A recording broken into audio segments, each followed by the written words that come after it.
Hello, my name is Matt Friedman, and today I'm going to be doing a talk called Be the Hero, Be the Change. In order to understand how somebody like me would kind of come up with this type of book, let me just start off with a little bit of history about who I am and how I got into all of this kind of work. I have been working on the issue of human trafficking for about 30 years, but I've also worked on many other topics. My career started in Nepal. I was there for 8 years. I went from there to Bangladesh for 5 years, 10 years in Thailand, and here I am now in Hong Kong. And during that time, I worked in 42 countries on public health, education, human rights, disease mitigation, all kinds of topics. And so what I'm going to start with is a little bit of a description of my experience so that I can talk about how I see this concept of hero and heroism that I'm going to apply back to you a little bit later.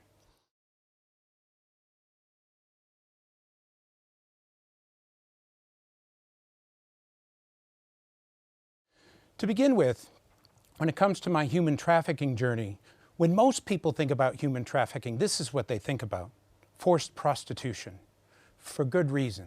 There are 4.5 million women and girls in forced prostitution around the world. Now, my first exposure to this was about 30 years ago in Nepal. I was a public health officer, and my job was basically to translate resources into healthier people. At that time, we were finding girls 12, 13 years old who are HIV positive. If you know anything about Nepal, it's a very conservative culture. We should not have found that disease among that age group. So we went to go and talk to them. And we heard pretty much the same story over and over again. And it went something like this. Human trafficker, guy around 20, 25 years old, would go into a village, flash a bunch of money around. He wanted everyone to think he was rich. He'd then go around saying, "I'm looking for a wife. Don't want an urban wife, I want a rural village wife." He'd find a girl, 12, 13 years old. He'd befriend her and then go to the family and say, "I'd like to marry your daughter." They're thinking, wow, he's rich, he's handsome, he's going to take care of our daughter. 2 days later, they actually have a wedding ceremony. The entire community is there. After that, he goes to the family and says, "I'm going to take your daughter to the capital, Kathmandu, but don't worry, I'll be back in 3 months." But that isn't what's going to happen. Instead of taking her to Kathmandu, he takes her to Mumbai, India, to the red light district where prostitution is. He puts her in a room and he says, "Honey, stay here, I'll be back in a few minutes." As she was coming in, she saw all these people dressed funny, all these men milling around. She says, No, don't leave me here." He says, "It's fine, you just stay here." He then goes to the madam to get the $500 for having sold her to the brothel. He has the gold from the wedding, and he hands the wedding photos over to her. He then leaves to go back to Nepal to do this again and again, maybe 40, 50 times in a year. The madam then goes into the room where the girl is and says, "Guess what? Your husband sold you to me, and you're going to be with between 10 and 15 guys a day, every day." You can imagine her shock. No, my husband loves me. No, that's what happened. When she comes to internalize this, many of the girls say, "I will kill myself before I do those shameful things." The madam then takes out the photos of the wedding and says, "Is this your mother, your father, your sister? If you hurt yourself, we will hurt them." So she's trapped in this situation. To make her into a prostitute, it's quite simple. You bring in a couple of professional rapists, and over a 2-day period of time, they rape this girl 20, 30, 40 times, until eventually she just lays back and accepts whatever happens to her.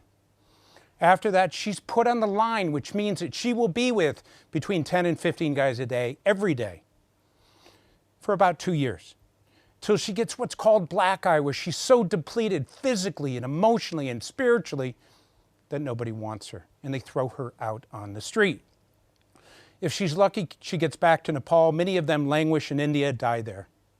Now, I was hearing this story over and over again, but I didn't understand the evil of it until I actually went to those brothels. I was invited by the Indian government to do public health checks. I was going from brothel to brothel, had a police officer with me, went into one of these places, and there was an 11-year-old trafficking victim. This girl saw this Caucasian guy, saw an opportunity, literally ran up and wrapped herself around me and said, "Save me, save me. They're doing terrible things to me." I looked down at this child who was hysterically crying, wearing a dress 10 sizes too big, turned to the police officer and said, "We need to get her out of here." He said, "You can't do that." "So what are you talking about? You're a police officer." He says, "If we try to do that, we'll both be killed." To make a long story short, we left. We came back with a lot more police, but of course the girl was gone. Now I tell that story because I wasn't one of those 15-year-olds that said, when I grow up, I want to be an activist. In fact, I did everything I could not to be one. But as these situations kept building up, something changed, especially when you have a failure like this, where I couldn't sleep, I couldn't eat. After that, I started to spend more time at the shelters where the girls are to better understand their condition. And there was a particular shelter that I would go to, and there was a particular girl, Gina, who, for a variety of reasons, I just had a special friendship with. And the last time I saw her, after the day I had seen her the day before, she sent me a letter in Nepalese. And this is what it said. "I look back on the day when I left my home. I was only 12. I was so happy, so full of life. I had such dreams. Now look at me. I will never marry. I will never have children. I will not see my next birthday. I need you to promise me something. I need you to do what you can to prevent any other girls from falling into this hole. Promise me you will end this evil. Promise me you will never stop trying.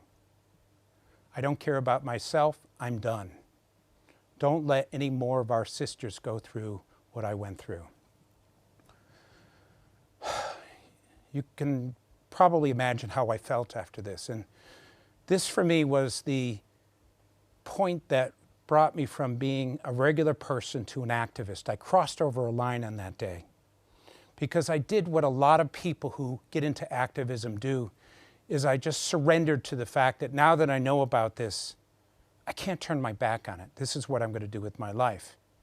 And 30 years later, here I am talking to you.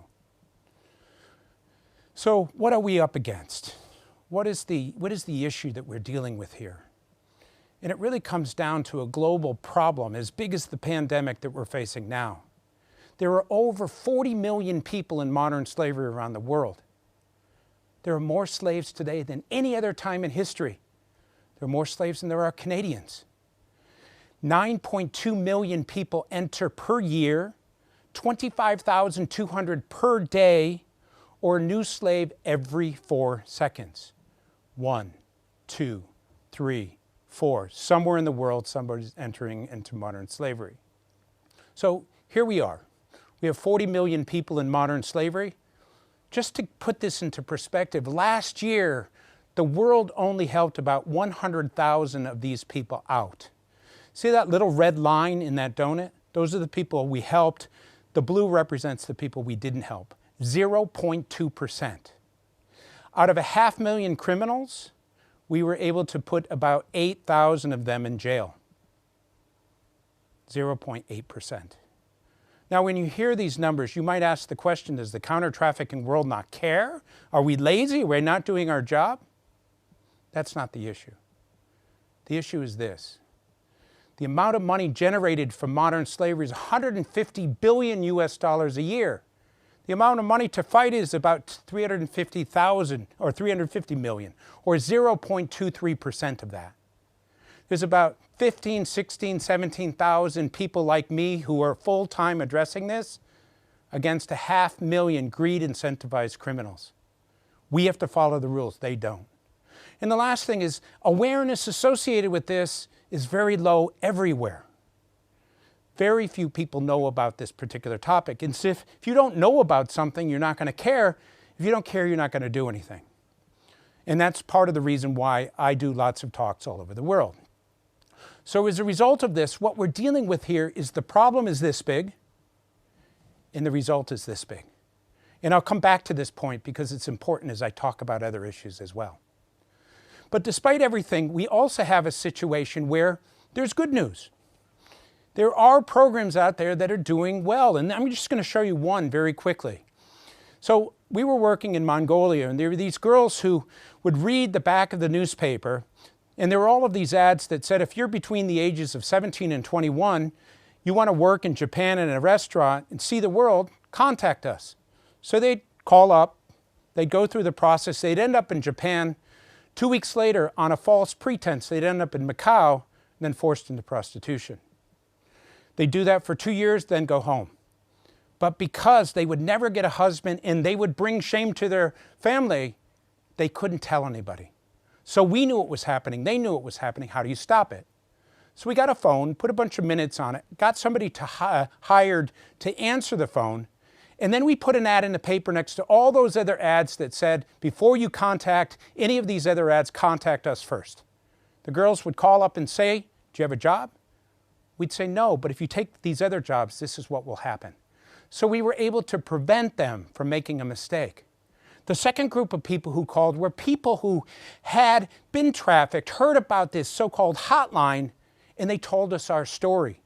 So we went from 3 documented cases to about 300. The third group of people who called were the traffickers. You can imagine they weren't very happy. They'd call up and say, where are you? We're going to kill you, all this other stuff. But it was a cell phone. We had their number. We were able to go and figure out where they were and go after them. So this gives you an example of the fact that there are success stories despite everything I said.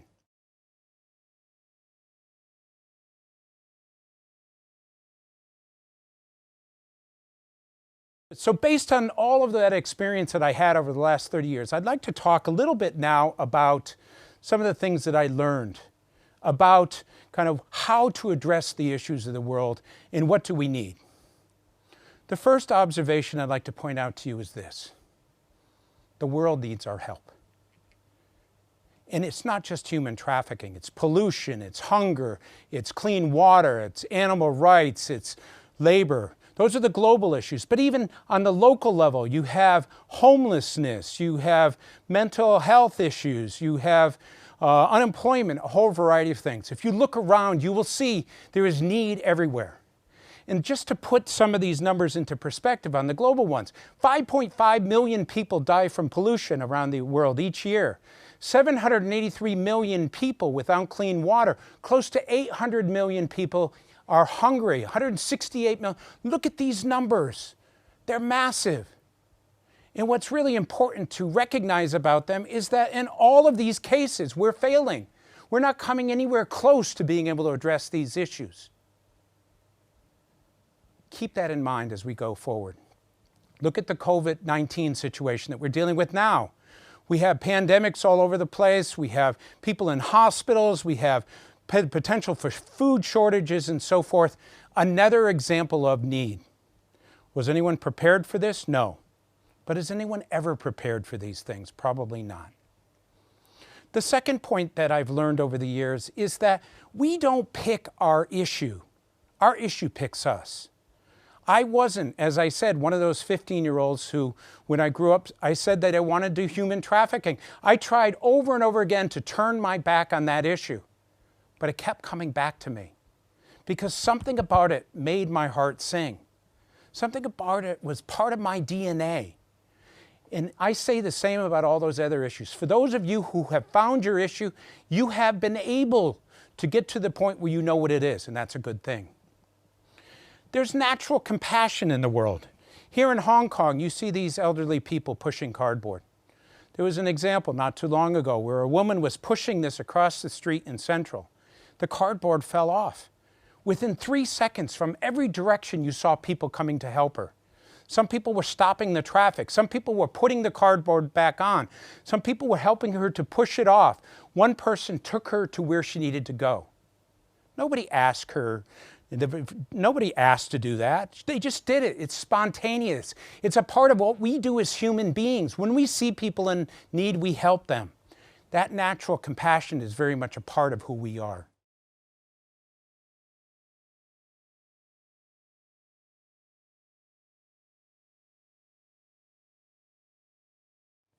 Okay, so we have a situation where there's huge problems out there. Problems both on the community level, you have problems on the global level. We have reasons why we haven't really done things. How do we go from that to the next step of actually getting involved in doing things? How can I help? That's a fundamental question. By being a hero. Now, heroism and the concept of heroism is very confusing to people. I often get in front of an audience of 100 people and say, how many of you in this room are heroes? I'll get one wise-ass person in the back raising their hand just to be funny. Everybody else keeps their hand down because they don't self-identify. They think heroism is basically jumping in front of a bus or going into a burning building. That's not what heroism is for me, and let me define it. When a person does a selfless act with no anticipation of getting anything in return, a kindness, a kind gesture, that's heroic. That's heroism. So if a person is walking in front of you and falls and you help them up, you've done a heroic act. If you call somebody up who's having a bad day, you've done a heroic act. What we're talking about here are gestures to help other people or the world. And so when I define it that way and then go back to the audience and say, how many of you are heroes? You can't help but put your hand up because all of us do heroic things. All of us do charitable things. All of us are helping. And why it's important to use the word hero next to it is we don't give ourselves credit for it. We don't give other people credit. We need to encourage people through positive reinforcement by using words like heroism and being a hero to encourage more and more of that activity to take place.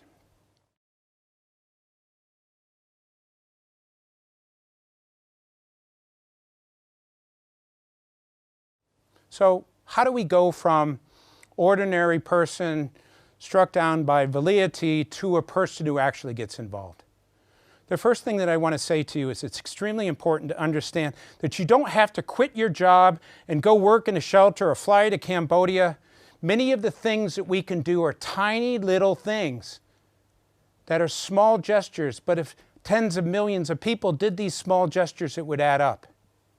So the first thing you need to do is to find out what makes your heart sing. What is your cause? What is the issue that does it for you? I tried many times to turn my back on human trafficking, couldn't do it. It kept coming back to me. You know what your cause is when you look at something and see it and feel it and want to keep going back to it. Maybe it's animals. Maybe it's the environment. Maybe it's oceans. Maybe it's depression. Maybe it's bullying. It doesn't matter. Figure out what it is. In order to do that, go online. Look at YouTube videos. Explore papers, go to presentations.